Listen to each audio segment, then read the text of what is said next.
showing you guys how I achieved this ponytail tutorial.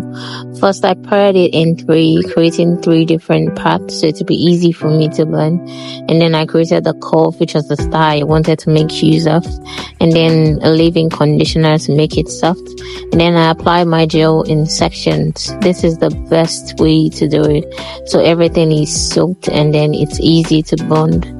And then I started with the front, applying the gel bit by bit, and afterwards I started to brush it in, and then that's it.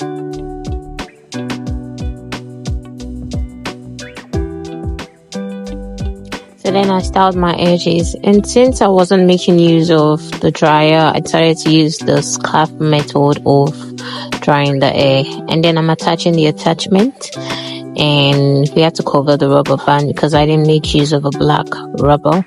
So we're wrapping it in. You have to make sure it is firm, and then that's it.